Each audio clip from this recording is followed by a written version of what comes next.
Hi, welcome to the other 167 here. I'm Brandon, and we started the Idol series. This is part 1 of the Idol of Rebellion, but this is video 8 under this series.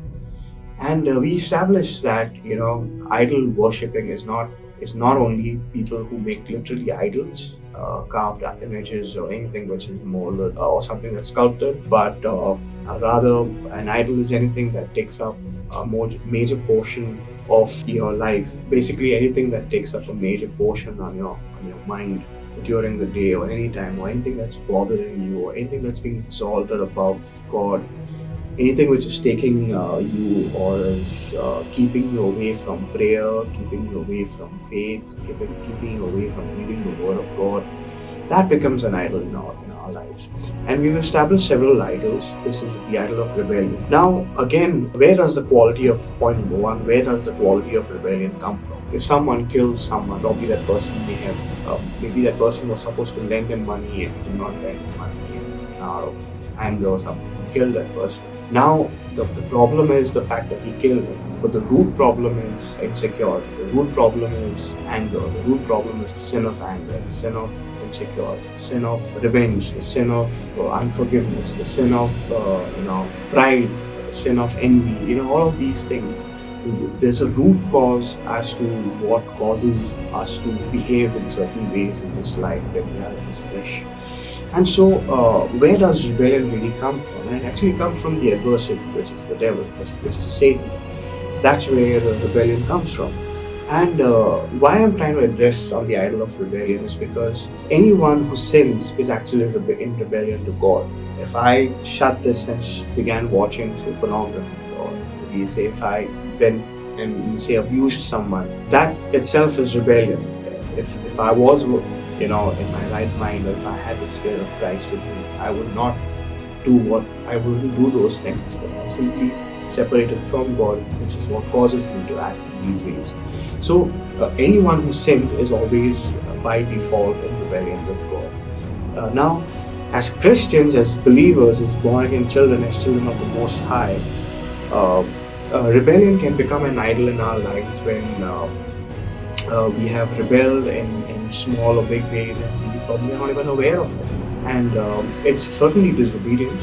Where does it come? It comes from the devil. The devil had rebellion. The devil was kicked out of heaven because he was rebellious. Because of his disobedience, he was kicked out of heaven because he wanted to be like the Most High. When we are children of God, we are walking with God, there's always adversity. There is always some kind of distraction. There's always some kind. We don't realize truly when we are rebelling against God. We think probably we are right with God. We think we are maybe living a really good life, a holy life. We are living the kind of believer's life that we ought to live, or that we've heard people live. But we truly don't realize how much we are rebelling against God. And so rebellion is essentially the outcome of offenses, of trials, and this is point 2, of trials and afflictions. So when we tend to get offended, when we are afflicted, and we can't bear that, or we can't overcome that, and we feel somehow that God has forsaken me, or somehow probably God doesn't want me to be His, or maybe God doesn't want to heal me, maybe God does not love me after all, probably I'm maybe just damned or condemned, or I'm just sort of forsaken by God. When these trials and these afflictions come, they're actually a test of faith. But what we generally do is we get offended. Like, how can God ever do that to me?